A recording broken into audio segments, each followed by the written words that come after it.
नमस्कार सख्यांनो. आज आपल्याबरोबर आहेत प्राध्यापिका डॉक्टर रोहिणी गवाणकर. SNDT विद्यापीठाच्या राज्यशास्त्राच्या डीन म्हणून त्या निवृत्त झाल्या आहेत. स्त्री प्रश्नाच्या अभ्यासिका म्हणून आपण त्यांना ओळखतो.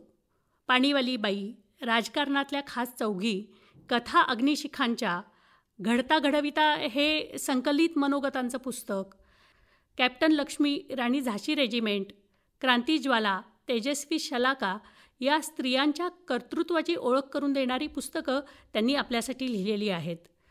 नियतकालिकातूनही त्यांचं बरंच लेखन प्रसिद्ध झालेलं आहे. तर आज आपण त्यांचा आजपर्यंतचा प्रवास कसा झाला आहे ते त्यांच्याकडून जाणून घेणार आहोत. गवाणकर मॅडम, आकाशवाणी कोल्हापूरमध्ये तुमचं स्वागत. नमस्कार. नमस्कार. गवाणकर मॅडम, तसं तुमचं कोल्हापूरशी जवळचं नातं आहे, त्याबद्दल जाणून घ्यायला आम्हाला आवडेल. जवळचं नातं म्हणजे माझ्या आईचाही जन्म इथलाच आणि माझाही जन्म इथलाच. शाहूपुरीत झाला माझा जन्म आणि जन्मापासून ते माझं लग्न होईपर्यंत मी इथेच होते, वयाच्या 17 वर्षापर्यंत.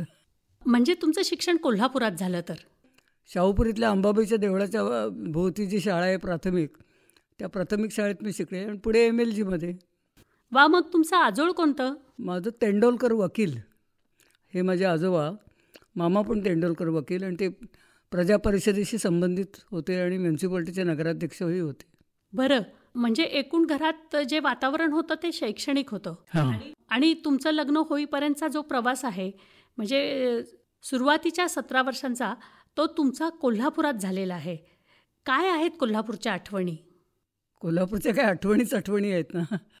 कोल्हापुरात खरं म्हणजे माझ्या आठवणी सांगण्यासारख्या म्हणजे मी MLGला गेले तोपर्यंत मुलींना शिक्षण इथं मोफत होतं आणि कोल्हापुरात जन्मलेल्या मुलींना तर कॉलेजचं शिक्षणसुद्धा मोफत होतं. त्यामुळे माझ्या मावस बहिणी वगैरे इथेच शिकल्या, येऊन मामांच्या घरात राहून शिकल्या. तर मग इथे शिकायला वातावरण पण चांगलं, मामांच्या घरात कडक शिस्त पण होती. मुलगे होते सुप्रसिद्ध शेतकी तज्ज्ञ श्रीपाद अच्युत दाभोलकर, हे आमच्याबरोबर ह्याच घरात. हे एक हॉस्टेलच होतं माझ्या मामांचं घर. म्हणजे 25-30 मुलं होतो शिकणारी निराळे, आजोबांची नातवंड. वडील काय करत होते आपले? माझ्या वडिलांचं नाव होतं घनश्याम रघुनाथ देसाई तेंडोलकर. तेंडोलकर हे तुमचं आजोळ. म्हणजे कोल्हापूरशी तुमचं नातं खूप जवळच आहे. काय आठवणी आहेत त्यावेळेच्या? राजवाड्यात गेले त्यावेळी त्या शाळेला त्यांनी फी लावली. तुम्हाला हसायला येईल फी किती असेल. आम्हाला त्यांनी ₹1 फी लावलेली होती, 2 आणि आम्हाला ह्याचे जिमखाना फी म्हणून. तर त्याच्या विरोधात संतराम पाटलांनी आंदोलन केलं. त्यावेळी आत्ताच्या जे लीला पाटील आहेत ते त्यावेळी लीला फडके होती. तेव्हा या सगळ्या मुलींनी मिळून आम्हाला 1ली 2रीतल्या सगळ्या मुलींना गोळा केलं आणि आम्ही एक मोर्चा काढला. त्याच्यात दसरा चौकाच्या तिथे आल्यानंतर ते म्हणाले की मुलांनीच का म्हणून तुमच्या वय द्यायच्या घोषणा तुम्ही द्या. तर मी समोरच दिसल्याबरोबर संतरामने मला सांगितलं, हे बघ मुलींना शिक्षण मोफत द्या, हे घोषणा दे म्हणून. आणि ती मी इतर घोषणा ऐकल्या असल्यामुळे त्याच पद्धतीने ओरडले, मुलींना शिक्षण मोफत द्या. म्हणजे तुम्ही आंदोलन केलं तर? आणि तेव्हापासून इथे सगळ्या अगदी म्हणजे संबंध स्वातंत्र्याची चळवळ संपेपर्यंत घोषणेचं काम माझ्याकडेच असायचं. तो काळ तुम्ही अक्षरशः जगलेला आहात. पाहिला, जगला, सगळं केलं आहे. हां. आणि त्यानंतर काय झालं की ती फी रद्द झालीच. आमच्या वेळी ते झालं नाही. पुढे मी इंग्लिश 5वीत वगैरे गेलेले असताना तर हा मधला काळ जो झाला ना, म्हणजे मी इंग्लिश 4थीत असताना स्वातंत्र्याचं चळवळ सुरू झाली. त्यात माझा भाऊ गारगोटीच्या ह्याच्यात सापडला मोठा. त्याच्यानंतर त्याने आमच्या आजोबांच्या घरातच बॉम्ब तयार करत असताना तो उडाला. अख्खं छप्पर त्या 3 मजली घराचं उडालं. काय सांगता? हो. आणि म्हणजे कोल्हापुरातला तो गाजलेला बॉम्ब खटला आहे माझ्या भावाचा. बरं. आणि माझे दुसरे मामा होते ते मुंबईला बॅरिस्टर होते आणि पुढे हायकोर्ट जज झाले. तर त्यांनी त्याची केस चालवली आणि त्याच्यात कारणाशिवाय आमच्या घरात शिकणारी जी मुलं होती ना, तर सगळ्यांना 3ऱ्या मजल्यावर खोल्या होत्या स्वतंत्र. तुम्हाला विश्वासच वाटणार नाही. हे ते रोज जेवायला वारकरी, आमच्या सारस्वतीचे हे जे आहे निवास, तिथे राहणारी मुलं आमच्याकडे येणारे सारखे. JP नाईक नेहमीच यायचे आमच्याकडे. म्हणजे या चळवळीमध्ये या सगळ्या थोरा मोठ्यांचा सहवास तुम्हाला मिळालेला आहे. आणि काही समजायच्या काळातच झाला तसं. जवळून नाही आमचा भागच होता मग त्याच्यामध्ये. हां. मग त्याच्या आधी 40 सालामध्ये काय झालं होतं की इथे दसरा चौकामध्ये सेवादलाची एक शाखा सुरू झाली होती. इतकं ते म्हणजे त्यावेळी सेवादलाचं एवढं विशेष काही नव्हतं, सुरुवात नुकती होत होती याची. तेव्हा अशा रीतीने हे चळवळ सुरू झाल्यानंतर आणि भाऊ तिथल्या तिथेच पकडला. इथल्याच हॉस्पिटलमध्ये बरेच दिवस होता तो. आणि मग माझ्यापेक्षा वरचा जो भाऊ होता तो पत्री सरकारच्या संदर्भात आला आणि तो पत्री सरकारच्या संदर्भात आल्यामुळे मी पत्री सरकारच्या संदर्भात आले. आता माझा म्हणजे मी ते 12-13 वर्षाचे असल्यामुळे माझ्याकडे काय होतं, ते जेडी लाड, नाथा लाड वगैरे हे लोक जे होते ना, त्याच्यापैकी जेडी लाड हे होऊन भूमिगत होऊन इथे पाटील क्वार्टर्स म्हणून आहेत, माहिती आहे तुम्हाला, आत्ता आहेत की नाही मला माहीत नाही, पण त्यावेळी बाहेरगावची येणारी जरा बऱ्या परिस्थितीतली मुलं तिथे राहायचे, त्यांचं ते हॉस्टेल होतं. त्याच्यासमोर एक बळवंतराव पाटील नावाचा पैलवान होता, त्यांच्या घरात जेडी लाड लपले होते. बाप रे. तर त्या जेडी लाडांचं जे काय चिठ्ठ्या चपाट्या काय असतील ते इथे आमच्या घरी यायचं आणि माझ्याकडे ते काम फक्त त्या पैलवानाच्याकडे नेऊन द्यायचं, एवढंच काम माझं होतं. एक दिवशी त्यांनी मला, मी मॅट्रिकला असताना भेटायला बोलवलं. हां. त्यामुळे त्यांनी मला भेटायला बोलवलेले असताना माझ्या भावाला ते म्हणाले, ही तुझी बहीण फार शार्प आहे, तिचा आपल्याला चांगला उपयोग करून घेता येईल. तर तो म्हणाला की तिने बहुतेक आपलं काय लग्नबिग्न ठरवले का मला माहीत नाही, पण एका मुलाबरोबर तिची जास्त जवळीक दिसते, आमच्यापैकीच आहे, त्यामुळे आम्ही काय हे केलं नाही म्हणून, ते झालं तरी आम्हाला चालेल अशा ह्याच्यात आम्ही आहोत. तर ते म्हणाले तसं नाही, मला येऊन तो मनुष्य भेटल्याशिवाय तिचं लग्नच पक्कं करायचं नाही, आणि म्हणून त्यांनी यांना बोलवून घेतलं. बरं, म्हणजे गवाणकर सरांशी तुमचा परिचय विवाह आहे. तर त्यांचं काय झालं होतं, ते आमच्या लांबच्या नात्यातले होतेच, पण त्यांच्या बहिणीला, दोघंही फ्रीडम फायटर आहेत, ते गवाणकरही फ्रीडम फायटर, बहीण पण फ्रीडम फायटर. तर तिला जेलमधून बाहेर आल्यानंतर माफी मागून शाळेने मागितली, जे शिक्षा बघून बाहेर आली. आणि तर माझे सासरे डॉक्टर होते, ते म्हणाले की चांगल्या कामाकरता आपल्याला माफी मागायचं काही कारण नाही. त्यामुळे हे संस्थान होतं आणि इथे त्यांची आत्या होती ती परुळेकर म्हणून, त्यामुळे त्या आत्याने सांगितलं माझ्याकडे आणा. मग हे हॉस्टेलला राहिले, ती आत्याकडे राहिली. बरं. ते 1च वर्ष होते इथे, त्यांचा काही तसा संबंध नाही. त्या बापूंच्याकडे, त्या जी डी लाडकडे गेल्यानंतर तोपर्यंतही मी जी डी लाड काळे का गोरे बघितलं नाही, पूर्ण काळोखाची कोळी होती. बरं. त्यांनी त्यांचा इंटरव्ह्यू घेतला आणि त्यांना नापास केलं. ते म्हणाले, हा मुलगा गांधीवादी आहे, आपण क्रांतिकारक, आपली मुलगी क्रांतिकारकच व्हायला पाहिजे, आणि म्हणून म्हणाले माझं काय या लग्नाला पाठिंबा नाही. तो म्हणाला, माझा भाऊ म्हणाला की मी माझ्या आईशी बोलतो, तर आई म्हणाले, अरे तो प्रश्न नाही आहे की मुलगी सुस्थळी पडायला पाहिजे, घराणं चांगलं आहे, प्रतिष्ठित आहे, आपण त्यांच्याकडे गेलो असतं तर त्याने आपल्याला मुलगी हो म्हटली नसती, तर आपण चालत आले ते कशाला, आणि हे काम माझं आहे, मी त्याला विचारून बोला तुला करायचं आहे का लग्न. तर त्यामुळे त्यांना खूपच वाईट वाटलं, म्हणजे बापूंना, की याची मुलगी फुकट गेली असं वाटलं. पण मग पुढे माझा नागनाथ नायकवड्यांचे पर्यंत माझा सगळ्यांचा परिचय होता. शेवटी मी त्यांचे सगळ्या पत्री सरकारचे इंटरव्ह्यूज पण घेतलेत.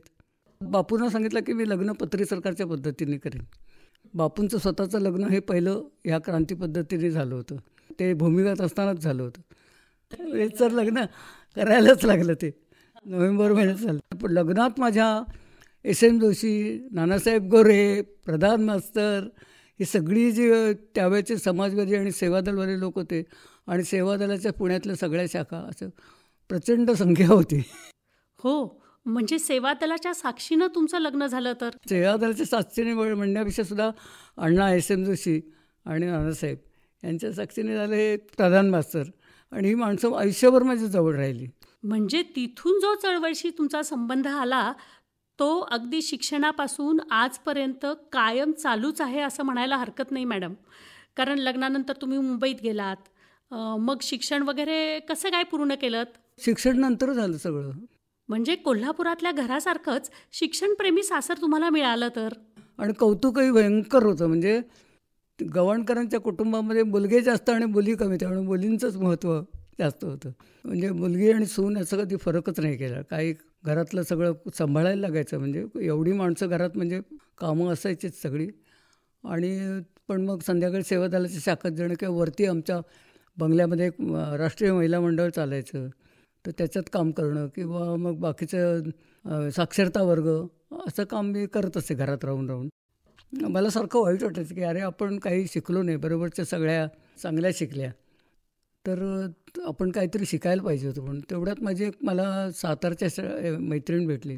ती मला म्हणाली, अगं तुला एवढं वाईट वाटायचं कारण नाही, तू आमच्याकडे कर्व्यांची हे अशी आहे पद्धत बाहेरून बसण्याची, तर तू तिथे घाल ना नाव, मुंबईला बघतोय. कोणाला हे खरंच वाटत नव्हतं की घरी बसून मी अभ्यास कर. पण त्यावेळी त्या फर्स्ट इयरला सेकंड क्लास मिळाला, दुसऱ्या वर्षी सेकंड क्लास मिळाला, आणि तिसऱ्या वर्षी गव्हर्नमेंट ऑफ महाराष्ट्र सुरू झालं होतं ना, मग स्वातंत्र्य झालं होतं. त्यामुळे गव्हर्नमेंट ऑफ महाराष्ट्राने ठरवलं की सगळ्या कॉलेजींचा युनिव्हर्सिटींचा दर्जा एकच करायचा. बरं. आमच्याकडे 3 वर्षाची डिग्री असायची ना, ते सगळ्यांचंच त्यांनी 3 वर्षाचं करून टाकलं, सगळं सारखंच करून टाकलं. आणि आम्हाला इथून तिथे जायचं असलं तरी शिकायला त्याची पण परवानगी ठेवली. हे सगळं झाल्यामुळे प्रायव्हेट बसणं हे बंद केलं. त्यामुळे कॉलेजमध्ये जाणं आलं. बरं, वसईला आज सगळ्या 10-10 मिनिटांनी गाड्या आहेत. वसई रोड ते वसई गाव याच्यामध्ये बरंच अंतर आहे. तर त्यामुळे तिथून येण्याचीही मला काही शक्यता नव्हती. म्हणजे रोज जाणं येणं करू कसं. हां. मग सरळ जाऊन त्या कॉलेजच्या प्रिन्सिपलनं भेटल्या. पारशीबाई होत्या, इंजिनियर म्हणून. त्यांना मी माझी अडचण सांगितलं. ते म्हणाले, अगं कर्वेने तर हेच कामासाठी तर तुमच्या शिक्षणासाठी तर केलं आहे, तू मला सांगतो आठवड्यातून किती दिवस येऊ शकशील. तर म्हटलं मी जास्तीत जास्त 1 दिवस येऊ.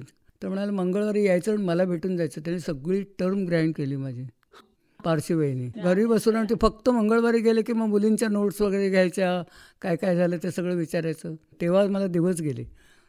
डिग्री घेतली तेव्हा 7 महिन्याचं पोट घेऊन घेतलं. त्यावेळी अशी हे वगैरे निघायची, प्रोसेशन निघायची, कारण मुली थोड्या ना. हां.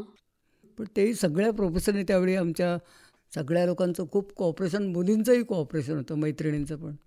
पुढे जरा खंड पडला परत, कारण मुलगी झाली, तिचं आजारी पण झालं होतं लगेच.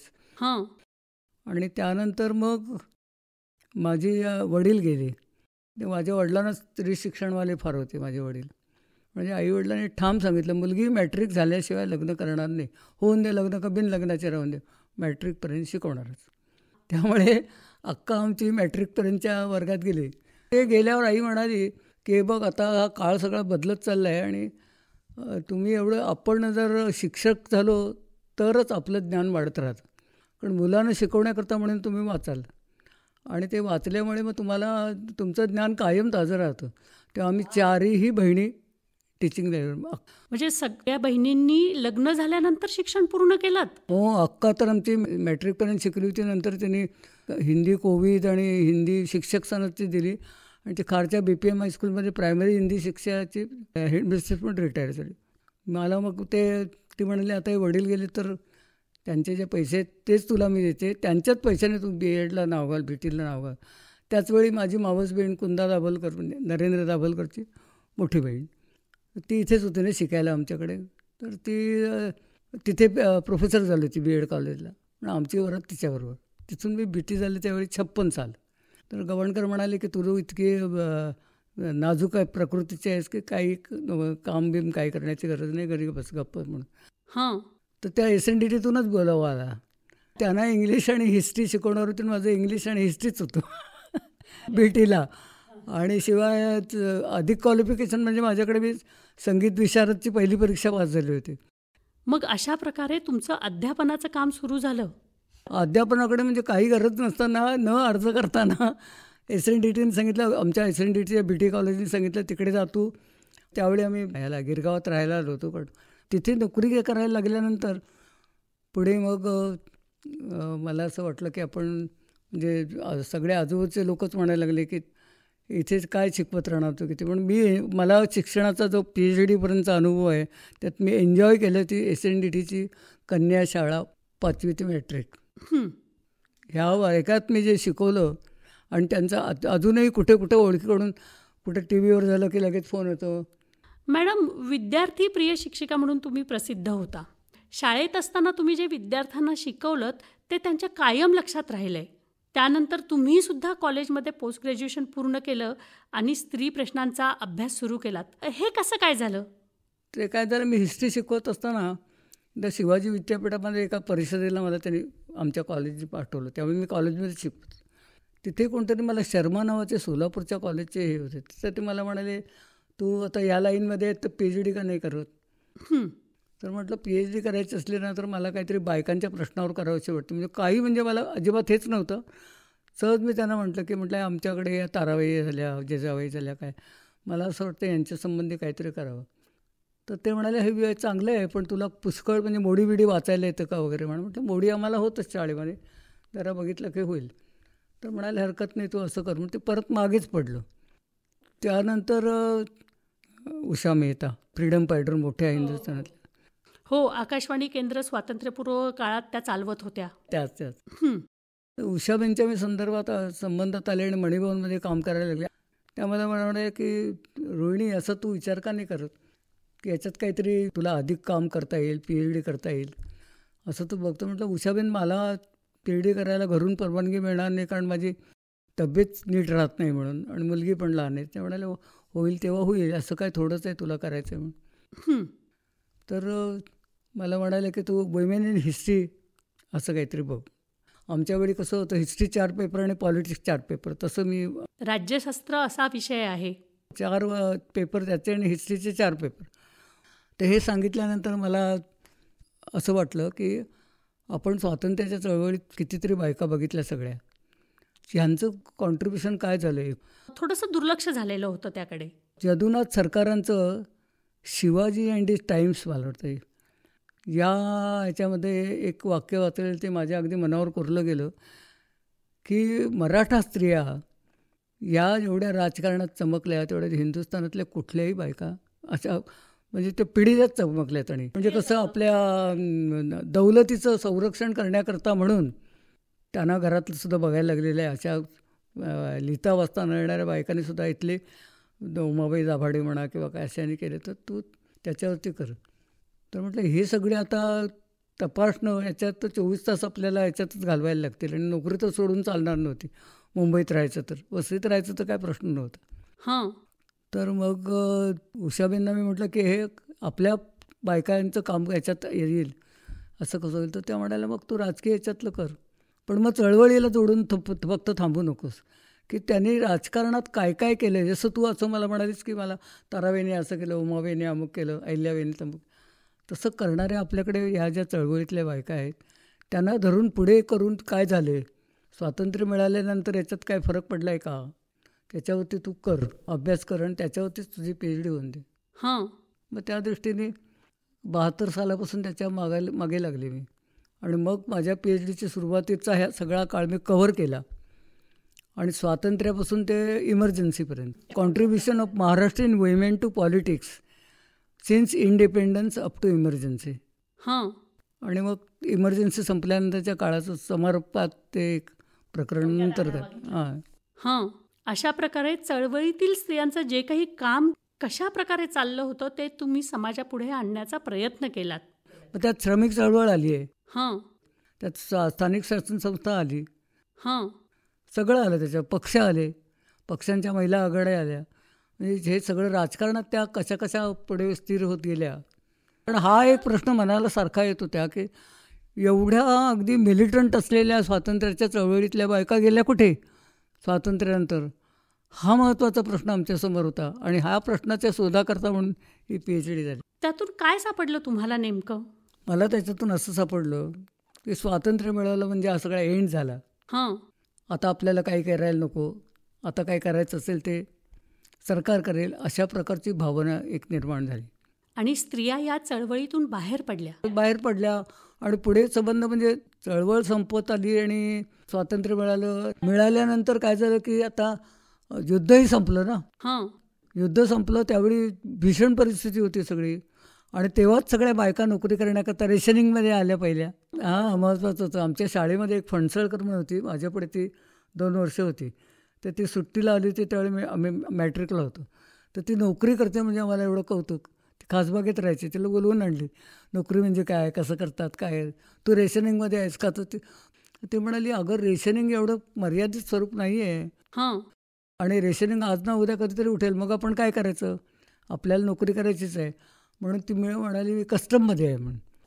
स्वातंत्र्य चळवळीमध्ये स्त्रियांचा जो मोठा सहभाग होता तो समाजापुढे आणण्याचं काम तुमच्या या संशोधनातून झालं. तर त्याच्यानंतरसुद्धा तुमचं अध्यापनाचं काम सुरूच होतं.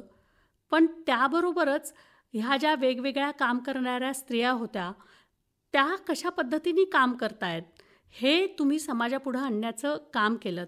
मग ते पाणीवाली बाई असो, म्हणजे मृणाल गोरेंचा राजकारणातला सहभाग म्हणा, किंवा प्रमिला दंडवते असतील, कॅप्टन लक्ष्मी असू दे, किंवा ज्या इतर स्त्रिया आहेत त्यांचं कर्तृत्व तुम्ही समाजापुढे आणण्याचं काम केलं तुमच्या लिखाणातून. हे सगळं कशा पद्धतीने झालं ते थोडक्यात सांगा ना. कॅप्टन लक्ष्मींच्याबद्दल काय झालं की कॅप्टन लक्ष्मी म्हणजे मी इथे कोल्हापूरला असतानाच कॅप्टन लक्ष्मी त्यांना सोडलं होतं आणि आणून हिंदुस्थानात पोचवलं होतं. त्यामुळे मग त्यांच्या कामाचं सारखं वर्तमानपत्रात यायला लागलं, फोटो यायला लागले. इथे विद्याविलास का काहीतरी एक होतं त्यात आले होते.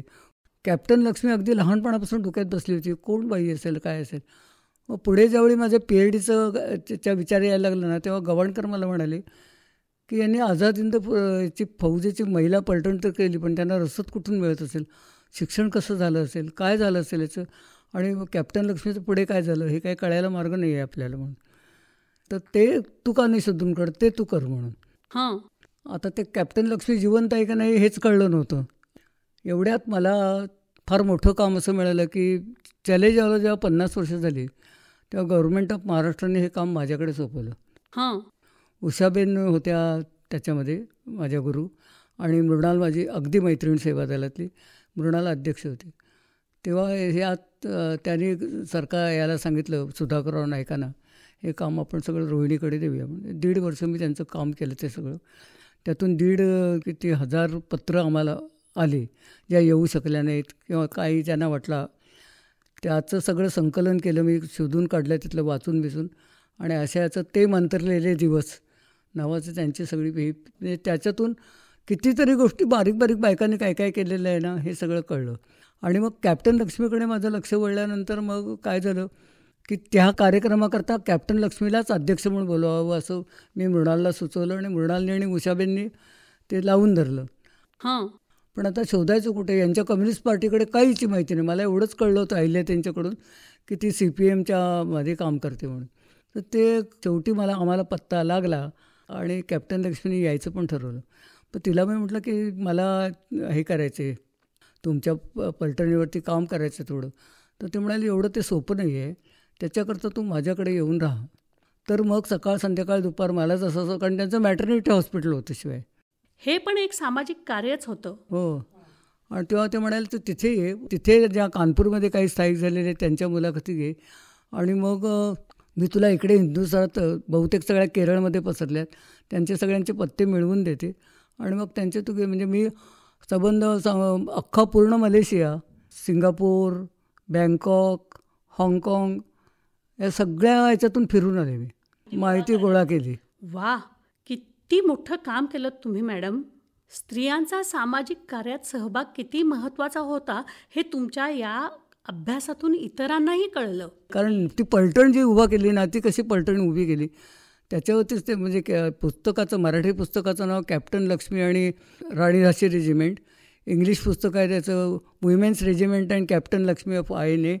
आणि या पुस्तकाची 5 भाषेत भाषांतरं झाली, बंगाली, हिंदी, गुजराती. हे सगळं तुमचं जे लेखन आहे तो एक दस्तावेज झालेला आहे महत्त्वाचा.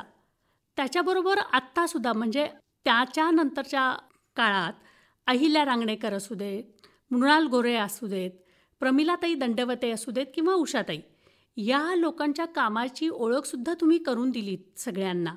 त्यांच्याबरोबर सेवादल, मी फक्त समाजवादी महिला सभेत काही काम केलं नाही. किती जरी मला प्रमिलाने सांगितलं तरी मला कुठला असं छाप डोक्यावर मारूनच घेणं मग अभ्यास होत नाही.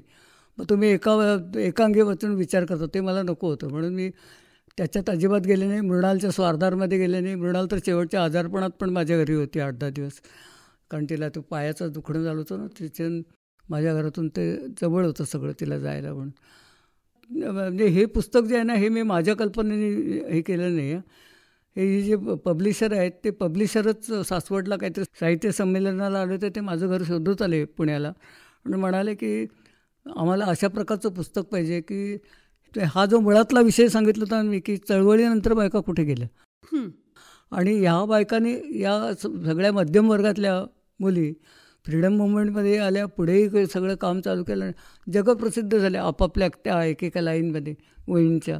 हे सगळं कसं झालं, यांचा हा प्रवास कसा झाला, प्रत्येकीवर तर आम्हाला 50-50 पानाचं हे पाहिजे, एकूण 200 पानाचं पुस्तक झालं पाहिजे, अशी त्यांची मागणी आली. आणि त्यांनी सगळं मला मटेरियल आणून काय काय काय कोणालाही मदत करायला सांगता येईल की मुंबईची विधानसभेची जी लायब्ररी आहे प्रचंड मोठी आहे. यादी फडके वगैरे सगळे आम्ही बाहेर बसून सगळं करायचो. पण आता त्याचे जे ग्रंथालयाचे जे प्रमुख अगोदरचे थोरात म्हणून होते ते, आणि आताचे जे आहेत वाघमारे म्हणून, अतिशय म्हणजे त्यांनी मला एवढे सगळं कटिंग्स करून, त्यांच्याकडे वर्तमानपत्र सगळी येतात ना, ह्या चौघींच्या संदर्भातली सगळी कटिंग्स करून झेरॉक्स करून सरकारी पैशाने माझ्या घरी आले. या वयात नाही तर मला हे सगळं जमलंच नसतं. इतक्या सगळ्यामध्ये लोकांची मदत झाल्याशिवाय पुढेच जाता येत नाही. क्रांतीवीरांगना म्हणून तुम्ही कार्यक्रम करत होता. म्हणजे स्वातंत्र्य चळवळीत ज्या स्त्रिया सहभागी होत्या त्या महिलांची माहिती मिळावी म्हणून तुम्ही लिहिलत, बरंच लोकांना सांगितलं. काय सांगाल त्याबद्दल? ते तुमच्यासाठी ऑल इंडिया रेडिओ आणि दूरदर्शन ते दरवर्षी ते त्याच वेळेला बोलवत राहतात सारखे 15 ऑगस्टला वगैरे. तेव्हा आत्ताचं जे माझं फायनल शेवटचं पुस्तक, आणि मी आता नाही करायचं असं म्हणते, काय लिहायचं नाही म्हणून, ते कमलताई विचारे यांच्या आग्रहावरून झालं. त्याच्यात काय एक आपला संबंध बायकांचा एक गटच्या गट बाजूला पडला आहे स्वातंत्र्याच्या चळवळीतून, आणि तो म्हणजे परदेशातून गांधींचा प्रभाव पडून इथे आलेल्या बायका. आणि त्यांनी इथे काय केलं आपण सगळ्यांनाच विसरून गेलो. मी केले त्या सुरुवात त्याला मेरी कार्पेंटरपासून. मेरी कार्पेंटर आली 19व्या शतकात लोकहितवादींच्या काळामध्ये, आणि तिला इंग्लंडमध्ये भेटलेल्या लोकांच्याकडून असं कळलं, आणि तिला असं वाटलं की लोकशाहीवादी आपला देश असून हिंदुस्थानावरती राज्य कसून हिंदुस्थानातल्या बायकांच्या शिक्षणाबद्दलही सोय करत नाहीत म्हणजे काय. म्हणून ती 59व्या वर्षी हिंदुस्थानात आली. आणि व्हिक्टोरिया राणी कुणालाही कधी आमंत्रण देत नाही, ते तिला आमंत्रण दिलं आपल्या घरी आपल्याला भेटायला. भारत मंत्र्याला कळवलं आणि व्हाईसरायला की हिची सगळ्या प्रकारची सोय करायची, आणि हिला जे जे काय माहिती पाहिजे ती हिंदुस्थानात मिळाली पाहिजे. वा.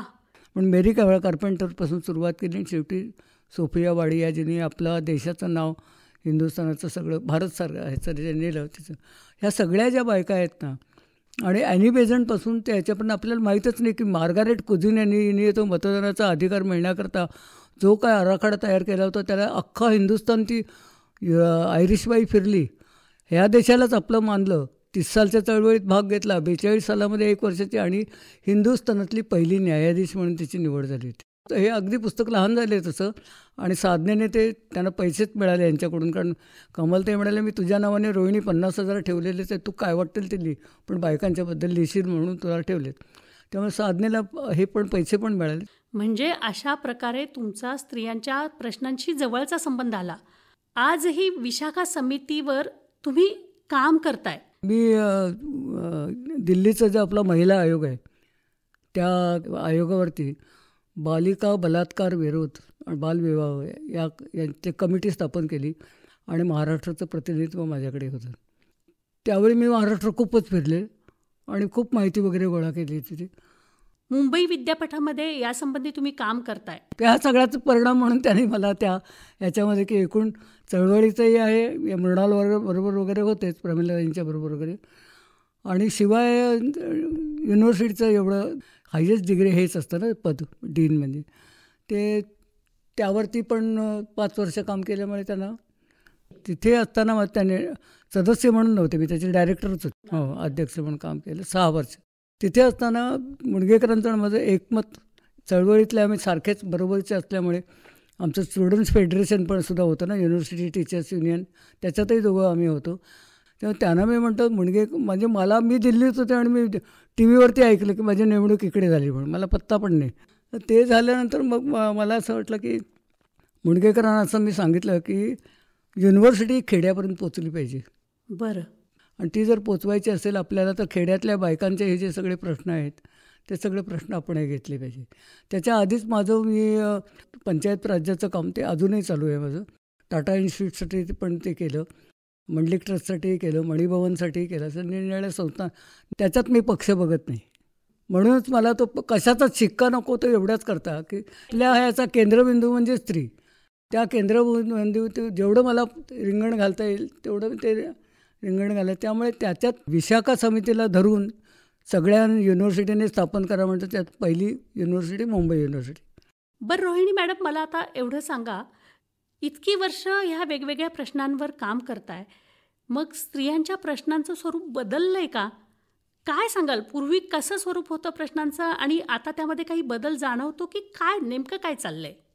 हे सगळे समाजसुधारक होते ना, ज्योतिबा फुले सोडले आणि सत्यशोधक समाज सोडला, तर बाकी सगळे जे पुढारी होते ना, म्हणजे ज्यांनी विचार मांडले ते सगळे वरच्या वर्गातले होते.